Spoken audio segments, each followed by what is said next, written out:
recording you. Well, I think you're most... No, I'm requesting you to acknowledge it. I think so. We're not charging people mobile phone police officers. No, it's a camera. It's recording this meeting. Sorry, you can record a meeting if you like, but not on our electricity. Sorry, you're not recording the meeting on our electricity. Yes, I am. It's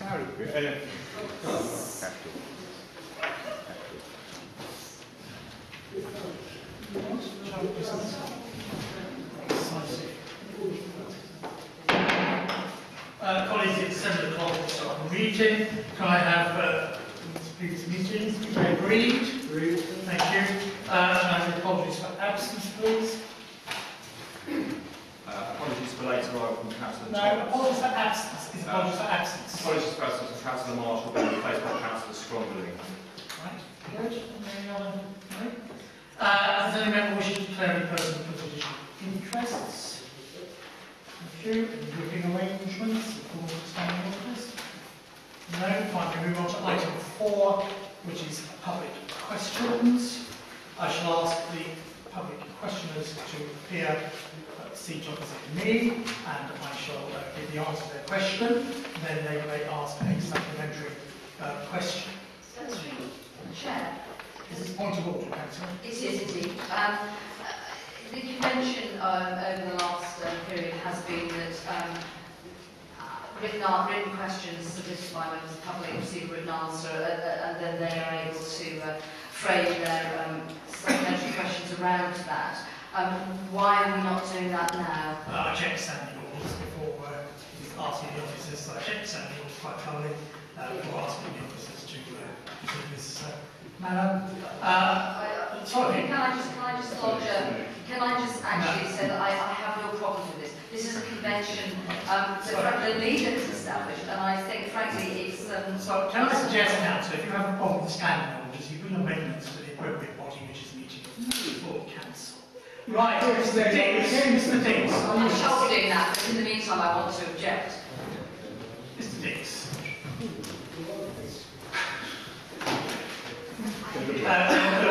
Your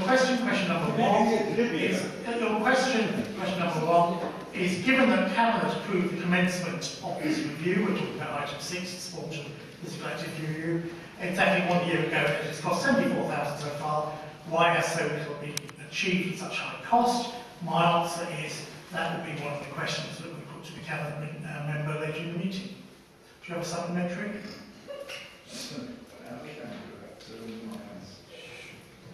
Yes, I do. Has any record been kept of how many opportunities for community sports projects have been missed in the 3 years that the council have been dithering over this strategy? I think it's a big trial of misunderstanding. That's not something which is in the remit of this committee to answer. This is an all-party scrutiny committee. This is the first time we've taken the sport and physical review item, so we will be asking the Cabinet member details on his report later, so we're not able to answer that question. Okay, let's move on to question 2. Are councillors embarrassed that council is considering an option to exit from sports and physical activity provision, including divestment of leisure centres only weeks after the end of the Olympic Games? My answer is that I consider, and I suspect the committee might have different views later on, that we have to consider all options when doing a review, else it wouldn't be a full and frank review. Do you have a supplementary? I do. What guarantees can the chairman provide that the poorest residents in the borough will still be able to access affordable leisure facilities? That's not a matter that is in my power. I'm Scrutiny Committee Chairman or Executive Member. Question 3, Mr. Diggs.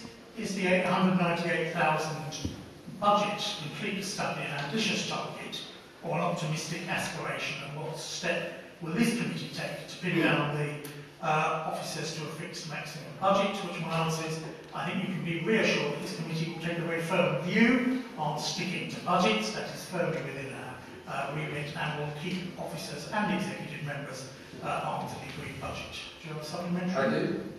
Is the chairman prepared to recommend that the report specifically states that the budget is a maximum given that an estimate, that if it is an estimate, there is no governance obligations for officers to report back to members when it goes over budget, and that is a statement confirmed by Grant Thornton, the auditors. I think that's a matter the committee may well consider later. Right, thank you, Mr. Dix. I just want it recorded that I did submit a further question, and that it's been ruled out of order. It has indeed. Right, question 4 is from Mr. Patel. Mr. Patel, yes? And this is a joke. It's seriously bad. Mr. Patel, question 4. What budget, this is still on item 6, the sport review, what budget the council will now be making available to secure a sporting and physical fitness legacy for individuals in the borough in the light of the Olympics and Paralympic Games success, and in particular whether the council will be making available a budget to support and encourage fitness and engagement in sport for those who are disabled. I would suggest that these are matters that will be covered by the leisure review. At what point will it be covered? Do you have time, scale? These are matters that will be that are covered in the leisure review. Right, okay, we move on. No, there you go. Sorry, I have question 5. Mr. Cutler. Mr. Cutler with us.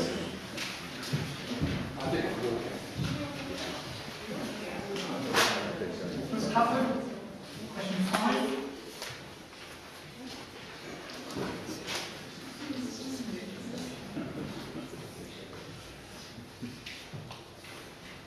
Question 5, which relates to the DRS project item 8 on members' agenda. Reference paragraph 3.3, what is the intended nature of the new relationship with citizens and how will it differ from the existing relationship? For instance, I'm sorry, Mr. Silverman, it will give me deep pleasure to throw around in this meeting. So I suggest you don't. I suggest you don't give me the opportunity. Your question is question 5. Reference paragraph 3.3. What is the intended nature of the new relationship with citizens and how will it differ from the existing relationship? For instance, will it allow more responsive democracy by e.g. reinstating the rights of residents to ask questions on any topic residents forum, or will it allow even less responsive democracy, e.g. being unable to deal with residents' queries and complaints because they have no direct connection with the ultimate service providers? Excuse me. I would say you may ask supplementary. No, before you answer. No, it's not a supplementary question. Well, it's a request, if you wouldn't mind. I'm one of those elderly folk that you refer to the oh, no. Sorry. So I would like you, Because you must to listen to the answer. if you would be so courteous as to speak slowly and clearly so that I can understand your answer. You will get a written copy in due course. Tonight. You will get a written copy in due course. The matters of residence forums are not covered by the DRS project. I think there's been discussion in the past in this committee, and I think this committee's position has been that this won't change the relationship between elected members of the council and its residents. Do you have a new supplementary? Yes, when this new relationship that's talked about will be introduced to the residents of Barnet, and how will the council respond to any comments or requests for change by the residents? I'm sure this committee and the Cabinet in due course will consider all responses following the appropriate consultation. Thank you. Thank you. Mrs. Jacobson, question 6. Thank you for your long answer.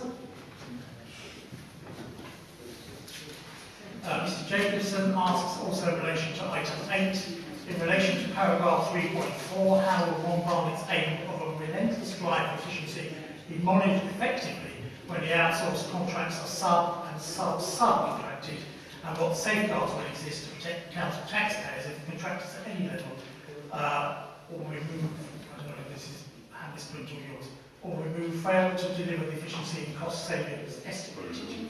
Well, is a technical term meaning they are removed from the immediate by being down to 11, so it's level. I'm not sure it's come out of print or whatever.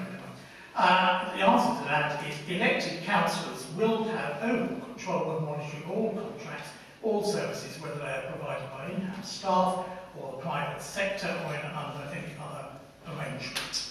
And that will be through the appropriate council committees, of which this currently is one. So, do you have a supplementary, Mrs. Jacobson? I do. How many councillors or council staff members exactly will be responsible for monitoring the performance of the contractors? And will the councillors be the interface with those contractors from complaints from the public, taking responsibility to ensure a resolution fair and satisfactory to the complainant, thus maintain that level of our representative democracy? I think the answer is probably yes. Councillors have always been the interface between residents of the borough and council services, whether those services have been in-house or some services have been for many decades been privately provided. And I suspect that relationship won't change in the slightest. Mr. Jacobson, question 7.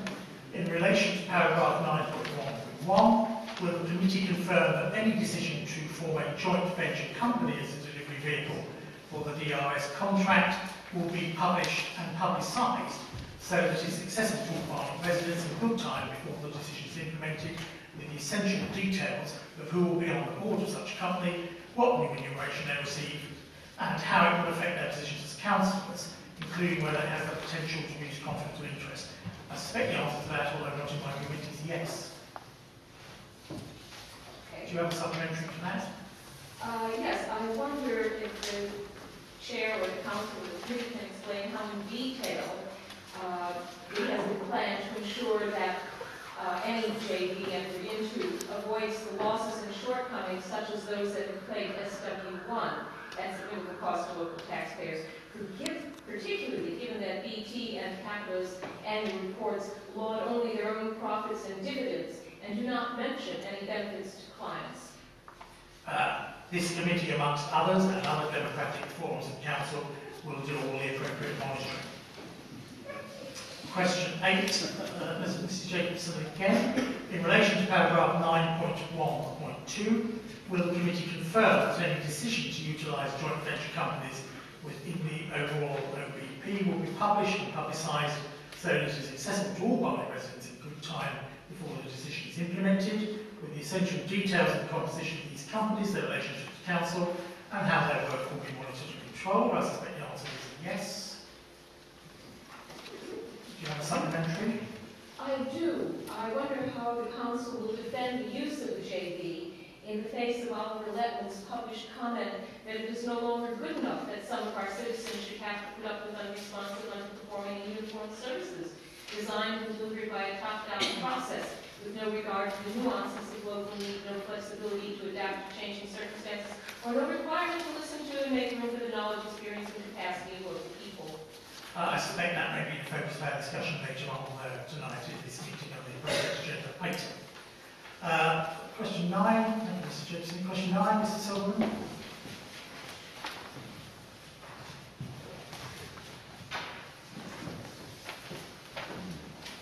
Mr. Silverman's question is still on item 8. In view of your declared, I don't know who you is, but your declared aims of transparency and forging a new relationship with citizens, the Cabinet, well, this isn't a meeting of the Cabinet. If it's a question of the Cabinet, What, do you mean open up? sorry, Mr. Silverman. Mr. Silverman, I'm just trying to help you here, because if it's a question of the Cabinet, it's out of order. So you better tell me it's not a question for the Cabinet. It's a question for you to answer in the best way. It's a question for this committee, is it? Right, good. In view of your declared aims of transparency and forging a new relationship with citizens, could you explain to the lay public in simple terms what are the possible relative advantages and disadvantages to the Council, to the citizens of Barnet, and to the companies concerned about, like privatisation, public-private partnerships of various kinds, outsourcing, insourcing and joint venture companies, and what sort of a joint venture company would it be? A limited company, PLC, or what? Who would bear a major part of the risk and who the rewards? Is it possible to put a cash figure to such estimates in each case?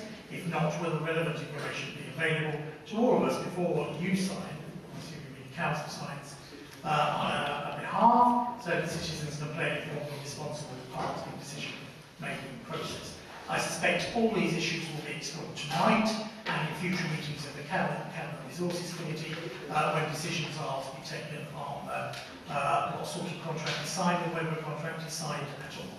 Do you have a supplementary, Mr. I Silverman? wonder if you if you have any comments to this, and have you come across a report produced by APSI called The Value of Returning Local Authority Services in-house in an Era of Budget Restraints?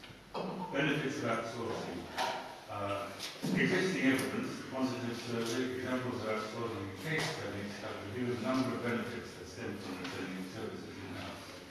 These include improving efficiency and reducing costs, the ability to integrate a range of services, enhanced flexibility, minimising risk, regaining control, reducing cost and time spent managing conflicts, boosting local engagement and accountability, greater staff motivation and improved service quality, maintaining expertise and capacity. Have you any comments? APSI is an organisation which Barnet Council resigned in 2002. I'm aware that it's very heavily reliant on trade union and Labour Council funding. What is your answer to the point? That's the answer to the question. Thank No, you. the question is what is your answer? Thank you, Mr. Silverman. Please answer. Thank you, Mr. Silverman. Question 10 is... I know how very much... Excuse me. No, Mr. Silverman, you're just wasting everybody's time. No, Mr. Silverman, question 10. No. Question 10. No, I want to answer. Excuse me, I want to answer this question. Sorry, you had an answer. No, I haven't. Whether you like the answer is another matter. I don't know the question about like it or not. It's not an answer. I'm sorry. Whether you like the answer. I don't like that question.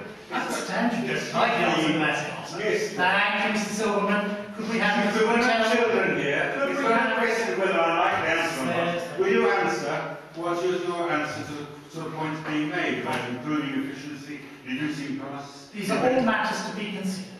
Right, thank you, Mr. How do you Silverman. consider them and what is your answer to them? These are all matters to be considered. Thank you, Mr. Have you Silverman. considered them? Mr. Silverman. Have you considered Mr. them? Silverman, can you allow the next member of the public to come and ask their question? Have you questioned? Mr. Silverman. Just answer the question. Mr. Silverman, sadly, we all have to follow the rules here, even me. Yes, follow the rules. I'm sorry, Mr. Silverman. I'm not leaving till you answer the question. Mr. Patel, would you like to come and ask your question number 10? Mr. Patel? Would you come and ask your question? Could you come and join us? We're looking forward to hearing from you. Question 10. Mr. Patel asks us, how will the Council meet its legal duty to consult with and to listen to the wide cross-section of residents' representation from across the borough when it makes a decision on the model for the One Barnet Transformation Programme? One of the concerns about the DRS wing of the project is that inadequate consultation has been made with residents to meet the procedural fairness requirement of the decision. And we've got you first, Mr. Silverman. It would be good to know how the Council is going to meet this requirement when it finally makes a decision on the One Barnet DRS model, to which my answer is some of these issues will be discussed tonight